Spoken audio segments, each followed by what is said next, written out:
बिस्मिल्लाहिर्रहमानिर्रहीम अस्सलाम वालेकुम स्टूडेंट्स। आज मैं आपके लिए लाई हूँ वीडियो स्पर्मेटोजेनेसिस की। ये जो टॉपिक है स्पर्मेटोजेनेसिस का, ये फर्स्ट ईयर में भी सेकंड ईयर में भी है और 10th में भी है। तो आज जो है हम स्पर्मेटोजेनेसिस को डिटेल से पढ़ेंगे। आपने एक एक चीज़ समझनी है कि डिप्लॉयड हम किसे कहते हैं और हैप्लॉयड हम किसे कहते हैं, और साथ में जो है माइटोटिक डिवीजन कहाँ होती है और मियोसिस डिवीजन कहाँ होती है, और प्राइमरी स्पर्मेटोसाइट्स क्या होते हैं, सेकेंडरी स्पर्मेटोसाइट्स कहाँ होते हैं। ये सारा कुछ आज आपने इस वीडियो में देखना है।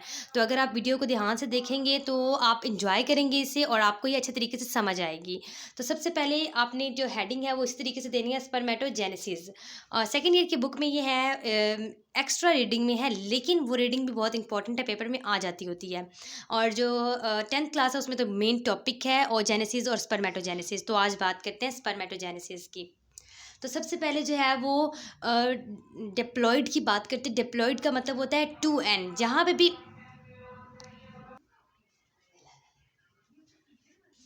प्रीमोर्डियल जर्म सेल्स जो हैं ये माइटोटिक डिवीजन्स हैं। ये जो मिटोटिक डिवीजन होती है ना, ये हमारे पास है 2n, यानी कि डिप्लॉयड। डिप्लॉयड का मतलब होता है दो डॉटर सेल्स, यानी कि दो डॉटर सेल्स के अंदर क्या होता है, चार जो है वो हमारे पास डिवीजन्स हो रही होती हैं, 1 2 3 4।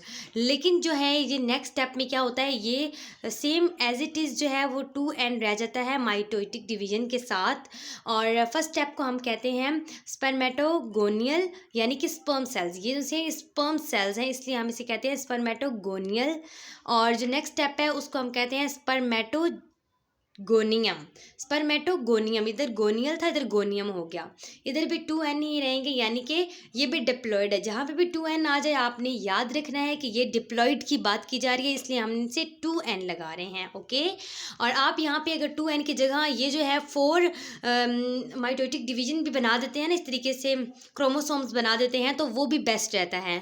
लेकिन अगर आप 2n लिखते हैं तो ये भी सही है, लेकिन जो 10th क्लास के बच्चे हैं वो ये ज़रूर बनाएं ताकि उनकी जो है वो मिस्टेक ना हो। ओके। तो ये हमने इसके साथ बनाना है, लेकिन आप इसे सर्कल में बनाएंगे। इस तरीके से सर्कल बना के ना वो आपने इधर बनाना है, ठीक है। और ये भी इसी तरीके से सर्कल में होगा। और ये जो नेक्स्ट डिवीजन है ना, ये मैं आपको बताती हूँ कहाँ होगी, और ये जो लास्ट वाली है ये कहाँ होगी। ये इकट्ठे एक ही जगह पे है, मैं सर्कल अब नहीं बन सका तो इसलिए आपने सर्कल में ही बनाने हैं। तो जो थर्ड स्टेप है उसमें भी जो है वो डिप्लॉयड हो रहे हैं, यानी कि 2n आ रहे हैं, माइटोटिक डिवीजन हो रही है। इसमें क्या है, इसको हम कहते हैं primary spermatocytes. Okay, primary spermatocytes.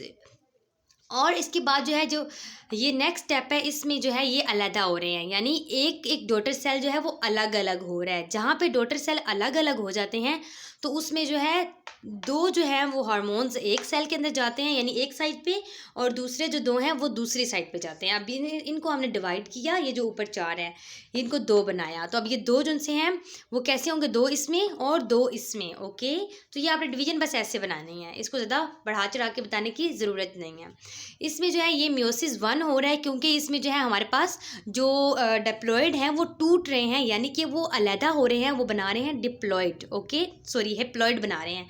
Diploid टूट के हैप्लॉयड बनाएंगे। ये भी डिप्लॉयड है, ये भी डिप्लॉयड है, और ऊपर वाला भी डिप्लॉयड है, इसलिए जब ये टूट जाएंगे तो ये हैप्लॉयड बना देंगे। ओके स्टूडेंट्स, तो अब ये जो है पहले स्टेप में हम लिखेंगे मियोसिस 1 और नेक्स्ट स्टेप होगा मियोसिस 2। लेकिन इनके जो नाम है वो अपने याद रखने हैं, पहले प्राइमरी होगा फिर सेकेंडरी होगा, प्राइमरी स्पर्मेटोसाइट्स फिर सेकेंडरी स्पर्मेटोसाइट्स। ओके। अब इसके बाद जो है ये फिर मज़ीद जो ये एन है ये और डिवाइड हो जाएगा, यानी ये जो क्रोमोसोम है ये टूट जाएगा। ये जो एक क्रोमोसोम है ये 2 में डिवाइड हो जाएगा। टूटने के बाद ये अलग अलग हो जाएंगे, यानी ये एक्स नहीं रहेंगे, ये टूट जाएंगे। तो जब ये टूट जाते हैं तो अब हमने ये दो एक में इस तरीके से रख देने हैं, यानी चारों में दो दो होंगे। ओके। लेकिन उनको फिर हम एन रखेंगे क्योंकि वो टूट चुके हैं, वो एक ही लेकिन वो टूट चुके हैं क्रोमोसोम, इसलिए हमने एन एन अलहदा कर दिए। इसको हम क्या कहते हैं, अर्ली स्पर्मेटिड्स। ओके, इसको हम कहते हैं अर्ली स्पर्मेटिड्स, यानी कि अभी नए नए बन रहे हैं, टूटे हैं और फिर दोबारा से जनरेट हो जाएंगे। इसके बाद जो है वो स्पर्म बन जाता है, यानी कि लास्ट स्टेज है स्पर्म। स्पर्म को खुराक कौन देता है, स्पर्म की जो खुराक है वो कहाँ से आती है, तो वो जो सा है सिरटोली सेल जो से हैं वो सेमिनोफिरस ट्यूब्यूल्स के आगे, इसका जो मैंने आपको टॉपिक है वो बता दिया है, वो मैंने आपको करवा दिया है अच्छे तरीके से, तो वो भी आप देख सकते हैं वीडियो, इससे पिछली वीडियो जो है वो इसी की है जो मैं करवा चुकी हूँ। तो इसके बाद जो है मैं आपको इसका लिंक डिस्क्रिप्शन में भी दे दूँगी कि जो सिरटोली सेल हैं ये कहाँ से आते हैं और ये क्या करते हैं। तो ये प्रोवाइड करते हैं न्यूट्रिएंट्स यानी कि फूड प्रोवाइड करते हैं स्पर्म्स को। स्पर्म की बात की जाए तो इसमें भी एन होते हैं, तो ये जो है इसमें भी हैप्लॉइड हो जाएंगे, हैप्लॉइड। और ये भी जो है इसमें जो मेयोसिस और माइटोसिस आपको समझ आ गया कि मेयोसिस जो सा है वो हमेशा जो जहाँ पे डिवीजन हो रही होती है वहाँ लगाते हैं, और माइटोटिक वहाँ लगाते हैं जहाँ पे डिवीजन नहीं हो रही होती, अभी डिवीजन होने वाली होती है। तो चलिए ये दो स्टेप्स भी आपको पता चल गए। अब हम बात करते हैं स्पर्म की, कि स्पर्म होता क्या है यार, इसको इसका नाम लिया जाता है, हम इसे पढ़ते हैं तो इसका मेन मतलब क्या होता है, इसे हम कहते क्या है, तो मैं आपको पूरी डिटेल से बताती हूँ।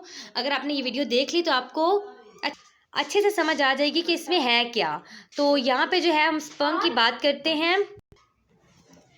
ये जो स्पर्म है ना, एक इसकी बात की जाए तो इसके जो सबसे फ्रंट है उसमें होता है एक्रोसोम होता है। एक्रोसोम जो है वो फ्रंट में होता है, यहाँ पे होता है, ये देखें, ये जो फ्रंट वाला हिस्सा है ना ये एक्रोसोम होता है, लेकिन अभी मैंने इसे प्रोमिनेंट कर दिया आपको पता चल जाए। ओके, इसके बाद जो है वो हेड होता है, हेड के अंदर हमारे पास क्या होता है, न्यूक्लियस होता है।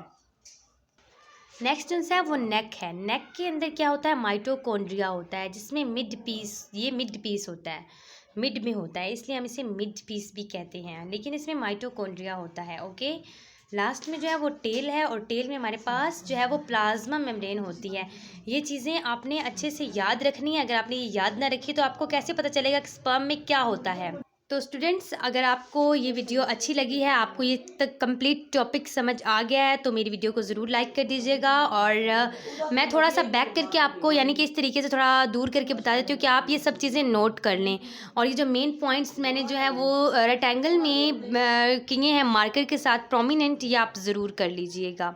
ये देखिए, ये सारे जो आपने ज़रूर करने हैं, और अगर आपने इस टॉपिक को अच्छे तरीके से समझा है तो आप 100% इसको याद कर सकते हैं, और अच्छे से आप अपनी परफॉर्मेंस दे सकते हैं। तो नेक्स्ट वीडियो तक मुझे दीजिए इजाज़त। अपना ही बहुत सारा ख्याल रखिएगा, अपने पेरेंट्स का भी, और हमेशा खुशियाँ बांटते रहा करें। और चलें फिर नेक्स्ट वीडियो में मुलाकात होगी। अल्लाह हाफिज़।